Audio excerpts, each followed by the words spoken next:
Hey, my friends, this is the art of prepping. So it's that time of the year that a lot of people are sick, a lot of sinus infections, a lot of upper respiratory issues, just a lot of people that have colds in general, sneezing and coughing, people having the flu. Apparently there's various strands of the flu out right now. It's just miserable for a lot of people. So I thought maybe it would be helpful on some level, possibly, if I just share what helps me. Maybe it'll help you as well. I'm not a medical doctor. This is not medical advice. I don't play one on YouTube. I'm just trying to share information from, one friend to another, right? So this is just what I do. First and foremost, I don't like the side effects of a lot of the over-the-counter, pain meds or fever reducer meds. I just don't even do any of that. Now, maybe it really helps you. Maybe you don't really feel bad when you take it, but I feel worse when I take that stuff. I don't like what it does to the liver, to the kidneys, and other parts of the body. And plus, once again, I just physically feel worse on those. Now, what I do though is I try to de-stress. And believe it or not, I do have, for the most part, like a type A personality. So it's kind of hard for me to kind of just chill out sometimes. I mean, it may be hard for you to believe that because a lot of times in my videos, I do sound pretty chill. And I mean, a lot of times I am chill on the outside, but inside I have like 15 things on my mind at the same time. So it's really important to just take a little bit of time to relax and to rest. It's difficult though if you're like me. I mean, there's a lot of people that are like me that kind of high strung a little bit. It's kind of hard to just relax, but you need to learn how to relax because it's going to really improve your overall well-being. You'll heal or you'll get better faster. It's just proven. And one of the things you can do is just sleep in. Like when I'm sick, I mean, sometimes I need 10 or 12 hours. And then when I wake up, I'm just like, whoa, I feel a lot better. So the next is to kind of get some food in you. A lot of times you just don't feel hungry when you're sick. At least that's how it is for me. Like I have no appetite typically at all. In fact, I just don't even want to eat for days. But I go ahead and force feed myself, and I like to do something that's really easy to digest. And what I typically do is just put a little bit of like baked chicken or steamed chicken with a bit of like white rice. And I've found, at least for me, it's a little easier to digest white rice than brown rice. And there's other types of rice that I love, but I just keep it real simple when I'm sick. So I go with white rice. So a little bit of chicken and white rice. And then bananas. I avoid citrus. And that includes like tomatoes. And I also like sweet peas. I don't do a lot of them, but when I'm sick though, it does kind of settle the stomach for whatever reason. So that's pretty cool. And avocados. I mean, that's some brain food right there. But it's just easy on my stomach. So that's pretty much what I eat. I mean, there might be a few other things I might mix in, but I just keep it real simple, kind of plain food, For some reason, though, I do pretty well with plain food. Like I'm not normally someone that puts a lot of seasoning on things, but that's just how I am. Now, in terms of supplements, I mean, there's a big list, and I mean, I really don't know if I want to go through all of them, but I'm going to try to highlight the ones that I think are going to really be beneficial to you and maybe just a few bonus ones mixed in. Now, I do take a multivitamin, but I take a pretty good quality multivitamin from an actual real vitamin company that actually puts together real vitamins, not the 2-cent vitamins you get at a big box store. And, I'm not trying to point fingers, but at the same time, let's just be real. I mean, how much nutrients can you get for 2 cents? And so if you're buying these big bulk boxes or bottles of multivitamins, just just look at, how much of this stuff can really absorb into your body. And look at all the studies too, and you'll be shocked that most of that vitamin supposedly that you're supposed to be absorbing is not really absorbing at all. It's just passing through because the quality of the multivitamin isn't there. So you're going to probably have to pay a bit more for a real multivitamin that's going to really give you some benefit. And I think it's worthwhile. That's just something that you're going to really need to look into. Now, outside of the multivitamin, every day I take some vitamin D3. And that was because in the past I've had a vitamin D deficiency, and it was a literal nightmare. If you've ever had that happen to you, it is horrible. And all my other levels of nutrients and stuff, all my vitamin levels were good, except my vitamin D levels were like critically low, like dangerous low. And I just, even to this day, I can't believe how bad it was. And so every day I take a maintenance dose of 5,000 international units to kind of top myself off. That's a very safe level. That's not even anywhere close to anything dangerous. And when I'm sick, I double that to 10,000 international units. In fact, when I actually couple that with my multivitamin actually has some vitamin D3 in there as well. And so really I'm getting 10,400 international units all said and done. So that's pretty good. I mean, that's a really solid dose. And that's considered, they say, technically speaking, for pretty much anyone, 10,000 international units is just across the board safe. That's on the upper limit, but it's completely safe. And vitamin D, in particular in the form of D3, is the most absorbable form, but it also is really helpful for like a number. I mean, it's dozens and dozens and dozens of functions in the body. And this is something that a lot of people have deficiencies of. They're just not aware of it.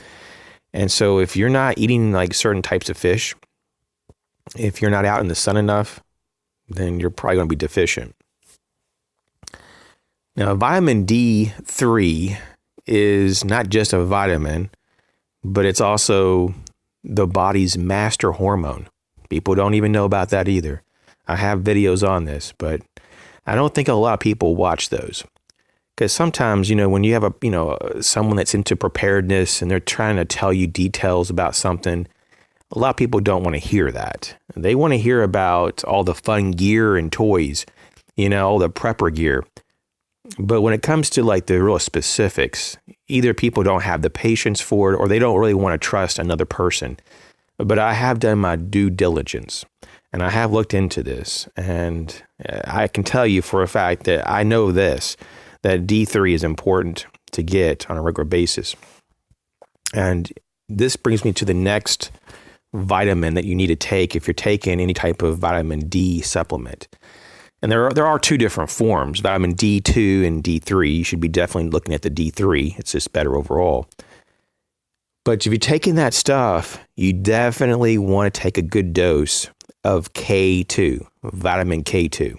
Now, why would you do that? Well, because vitamin K2 helps to regulate the calcium levels in your blood. And so what the vitamin D does, when you take that supplement, it helps your body to get the actual calcium into your blood. But at some point, you can have dangerous levels of calcium in your blood. And if it doesn't, get moved out, then you can have calcification of the blood vessels. And so what the K2 does is to help direct that and pull all that excess calcium out of the blood and move it to where it needs to go. So it needs to go to the bones and the muscles. And that's why K2 is so important. It's essential to pair that with vitamin D3. And so why are these so important? Well, once again, it's just not that it helps you with calcium uptake and distribution within the body, taking these two, but it's a master hormone. And it helps regulate all kinds of other functions. In particular, it helps to aid the immune system to bolster all that. Now, there's also something else that's really cool. There's different people who speak this in different ways. different pronunciations, I guess you could say. And I pronounce it bromelain. Bromelain. Some people call it bromelain, whatever. But this is found in plants, in particular fruits, and it's in stems, and it's also in some of the rind of pineapples and so forth. It's in different plants. This stuff is pretty amazing. This stuff is actually pretty strong in terms of, like, from what I understand at least, to help bolster the immune system in different ways. And I definitely take that when I'm sick. I don't take it a lot when I'm not sick, but I do take it when I'm sick. I do take a maintenance dose of zinc every day, but not a lot of it. But when I'm sick, I basically try to take the maximum dosage that's safe. And there is an upper realm of this. You can take too much zinc. So just kind of know and look that up. For your age, your body weight, your metabolism, and all that, you kind of want to know what's your upper level. But I pretty much just spread it out throughout the day when I'm sick. And I just kind of, realize what my limit is safely to do or to consume. And I just spread it out. And I think it really does help. As well as boron. Now, boron also helps to, with the D3 and the K2. And I take 3 different forms of boron. And that really also helps to move calcium around and other nutrients to the bones and muscles. So I'm not so sure exactly how much that would actually help you if you're sick, but basically, it's keeping your body structurally sound, and it's keeping it maximized. And so that can't be a bad thing when you're sick, right? So it probably does help in various ways, but it's probably very subtle. Now, this is the one you hear a lot about, and for good reason. I mean, I have friends that actually take this almost every day, and most of my friends prefer this in a syrup format. Sometimes, you can get real elderberry, but yeah, elderberry extracts or lodgins, or you can just all different forms, really. Elderberry is obviously some people call it a superfood, but it's full of antioxidants and other things. Very good stuff. Very good stuff. I mean, it's something that really does help prevent illnesses. And I've even heard, though, and this is a little bit different than vitamin C, is that even when you do get sick, it can reduce the time that you're sick. And that's kind of in contrast with vitamin C. Vitamin C also helps prevent you getting sick. But once you're sick, though, you almost have to mega dose the vitamin C to really get, shorter times of illnesses. At least that's just what I've seen personally and what I've read. There's all kinds of different bits of information that come out all the time. But since we brought that up, let's talk about vitamin C. Yeah, I mean, I definitely take a very healthy dose when I'm sick. And I think you should take a really heavy dose. But, just every day, take at least 1 to 2, 1,000 milligrams. I mean, there's a lot of studies that say 4,000 milligrams spread out through the day is actually the way to go to help prevent stuff, from getting, us from getting sick. That's up to you, of course. It's a water-soluble vitamin. It ain't going to really hurt you, if you're just doing a few thousand milligrams. It's just up to you, whatever you feel comfortable. But I have noticed that I didn't really feel any kind of effect when I've just been sick, and the only thing I've done was add more vitamin C. I can't really say that I felt any different. But I'd say, more the better. I mean, it is like an antioxidant. It does something. So it can't hurt to have it. Nascent iodine. A lot of people don't even know what this is. It's a form of iodine that gets absorbed in the thyroid, and it also bolsters the immune system like crazy. At least for me, I get really big benefits off of this.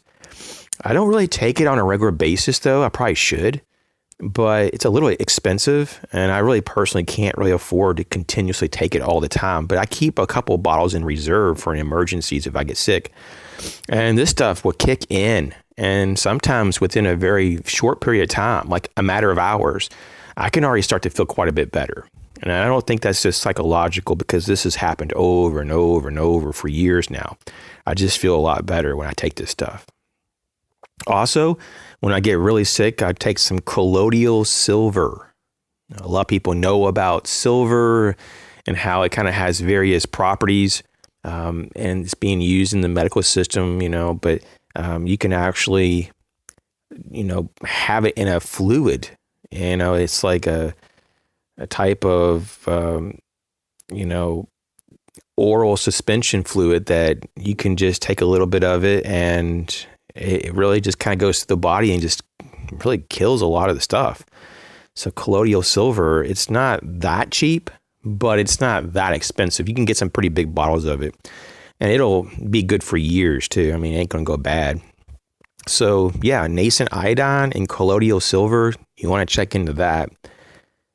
The B vitamins. Now, when you're stressed out and you're sick, your B vitamins get used up the first, and they get used the most. So, you definitely want to just keep, pushing those throughout the day. Not just in the morning when you wake up. You want to push them also at lunch. You want to push some more of that before you go to bed. B3, B6, B12 in particular, you just want a good amount throughout the day. And it's water soluble to my knowledge. So, if you're concerned about taking too much, don't worry about it. It'll just flush out, if you're taking too much. But I don't think that's going to be a problem. And so definitely what I do is just the easiest way. Instead of buying each individual B vitamin, just get yourself a comprehensive B complex vitamin, and it'll have all of them in there. And once again, I kind of mega dose on that a little bit, and I've gotten some pretty good results. I get a lot of my energy back quicker when I use the B complex and so forth. So I now want to talk to you about magnesium. There's all different types of magnesium out there. When I first started taking magnesium, I didn't really know what to take, and I was taking magnesium oxide, and in larger amounts, you can use that as a laxative. And, and so I didn't get the best results. And I also found out that magnesium oxide for most people doesn't fully absorb very well. In fact, it's not a very high absorption rate. So a lot of that stuff is just passing through your system and not really getting in your system. And so I learned over time that for me personally, after I've tried about 6 or 7 different types of magnesium, that the magnesium citrate is not only one of the most absorbable type of magnesium, but it also gives me the best effect. I mean, it is, you can notice it. Like seriously, within 20 to 30 minutes of taking it, my body is much more relaxed. And what I mean by that, I'm talking about my mind is more calm. My muscles are a lot less tense. And I just feel better, like no joke. And so I use this a lot of times in the morning, and I take a little bit heavier dose because the stuff that I take in terms of the citrate is actually in a powdered form. And so I just dissolve that in water and take a little bit of a higher dose right before I go to bed. And that totally chills me out. I mean, I just feel like Jell-O. I'm so calm and chill, and I fall right asleep. It is crazy. And I wish I knew about all this years ago, but this is just the facts. So please look into this. If you have a lot of body tension, if you have cramps and stuff, I mean, definitely you want to make sure you have enough potassium in your diet, but it could just be magnesium, a magnesium deficiency. And so it totally chills me out, and it is actually like used by a lot of people as a sleep aid. Now, it won't knock you out, but you're so relaxed when you take it, and if it's at the end of the day and you're tired anyways, you can't help but not to fall asleep. And what I've noticed is that I sleep a lot deeper. I mean, get some really deep sleep. And so I don't know all of the details about this, like if it actually does put you into like a deeper REM sleep. I don't know, but it sure does feel like it. So that's kind of a secret there. So you'll wake up and you'll be like, whoa, you'll feel really refreshed because you've had all this really deep sleep. And yeah, I mean, if you know how sleep works, your sleep mechanism throughout the night replenishes the cerebral fluid in the brain. So you have like all kinds of fresh cerebral fluid from the spine in your brain, and you're just ready to go. You have all kinds of all your minerals and your essentials and all your nutrients is what I was trying to say. All your nutrients, restored and ready to go. And you just feel alert and you feel just full of energy. And so the next is cramp bark. Cramp bark. And this is something that I have to say, it's not really like a common knowledge either. Like, I didn't even really know a lot about this until recently, but I take it from time to time when I like pull a muscle, especially in my back. And this stuff actually has a lot of vitamin C in it. So you might want to check that out. It can't hurt, especially if you're like, going through the flu and you're not feeling well. This will help relax your muscles and also help bolster your immune system. And a lot of times what you'll get with cramp bark is they'll mix it with ginger. And ginger also has been known in a lot of ways to help your body, and in particular your immune system. And so, yeah, I mean, some people, they say that it kind of maybe messes with their stomach a little bit. Some people have said, say that they don't have any problems. I don't really have any problems with ginger if I take it in lower dosage, but I don't typically take it a lot of it at a time. I just kind of spread it out throughout the day if I'm sick. So that's where we're at here with all this. This is kind of like the bulk of what I take. And there might be a few other little things that I haven't mentioned, but that's the bulk of it.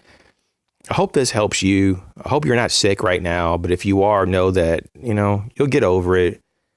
And you just kind of have to do these things. You got to get some rest. You got to make sure you're drinking enough clean water. You're eating, that you're taking various nutrients that your body needs to fight whatever it is it's fighting.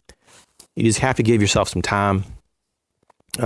My track record is pretty much that I'm sick for like 24 to 48 hours max. It's somewhere between there. This is kind of for me. And I'm kind of happy that it's not that long, but before I did all this, I would sometimes suffer for like 4 or 5 days or longer when I got sick. And so I truly believe that this way of thinking, this, what you would call protocol, if you will, has really reduced the time that I'm ill.